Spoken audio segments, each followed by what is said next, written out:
Hey, Jack. Hey, Trevor, how are you? I'm doing great. Welcome back to another episode of Hey Jack, Leadership Reflections with Jack Nehlig.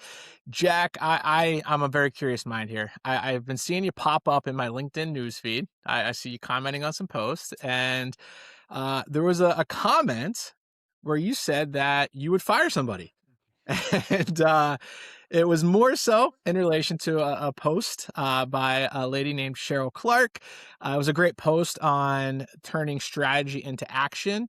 Um, and I read the post. It's great, but I want to get your insight here. Can you give us a little background on what that post was about, um, what the comment was about, and then some of the thoughts that you have on here for our listeners? Because I think this is an amazing leadership topic and a lot of actionable advice that you can give us. Yeah, you bet, Trevor. So, yeah, it's not my normal thing to think about even firing somebody.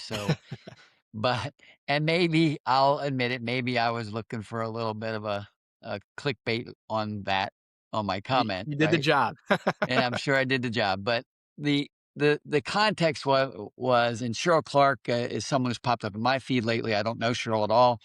She's a VP of talent development and leadership at some company, I believe, an industrial packaging company. But anyway, she puts out some pretty good content, I think, for all of us to read on leadership. And she put a scenario out there, and the scenario was that the leadership team had gotten together and they met to build strategy, and then everything was great. And then one of the leaders went back to their department, or I think she said branch, and and then immediately told that person's team that it wasn't going to work and they weren't going to support it. And those aren't exactly the words, but it was like that. And then I think the scenario was 6 months later, that team or department's numbers weren't doing well, and became obvious they weren't supporting the new strategy or something like that. So I jumped in and gave a comment. There were a lot of nice comments about turning strategy into action and how to get everyone's buy-in type of story. And I just simply said, if a leader really did that and it was that blatant, I would fire them first. Mm. And the reason I would fire that individual is she made this scenario that leader was in the leadership development, the strategy development of what was going on, and had every chance to speak their mind. And then what we all need to realize is you're never going to get 100% consensus on any strategy. So there's always going to be a couple leaders in the room that disagree with a strategy. That's okay.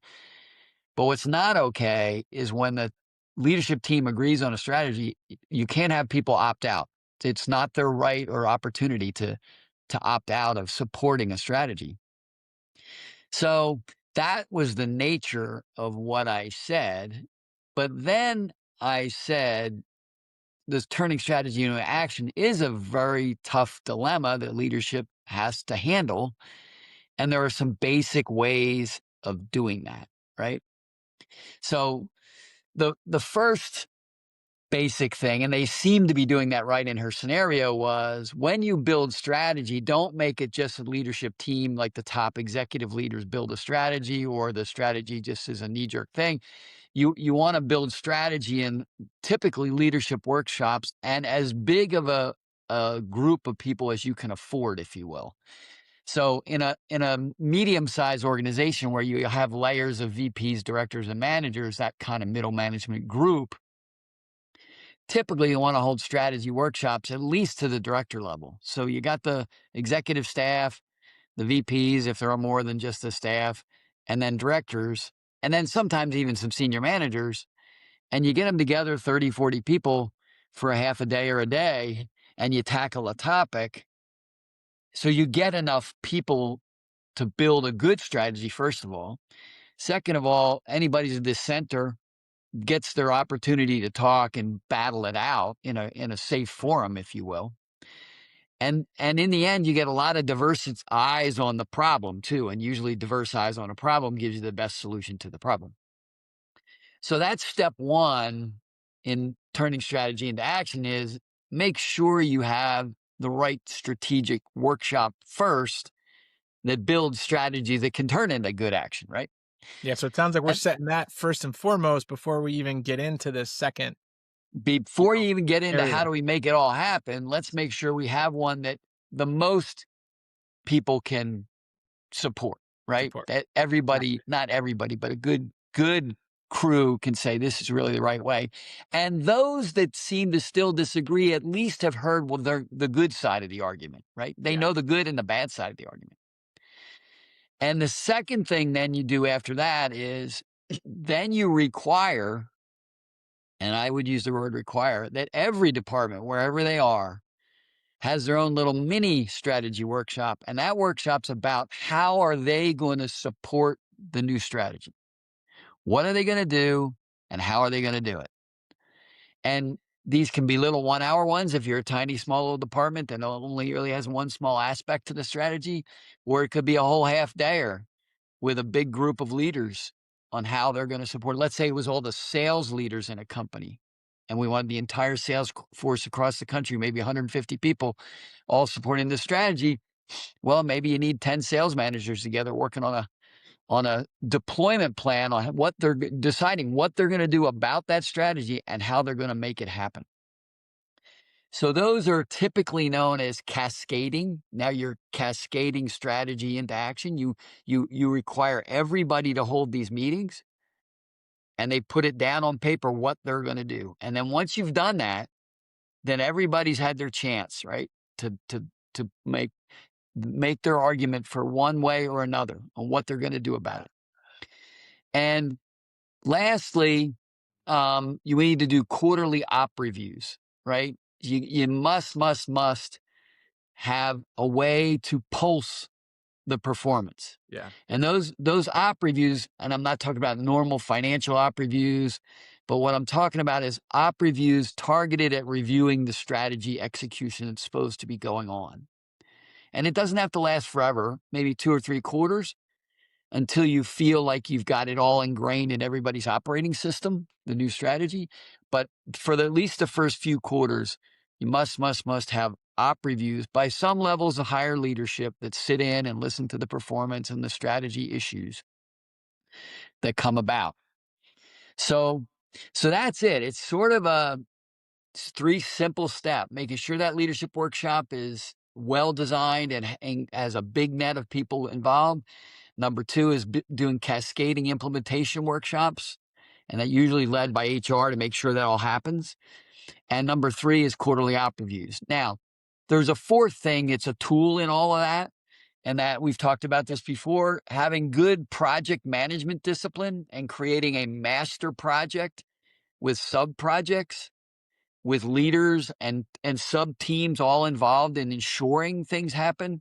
That's an important tool that we all have to use.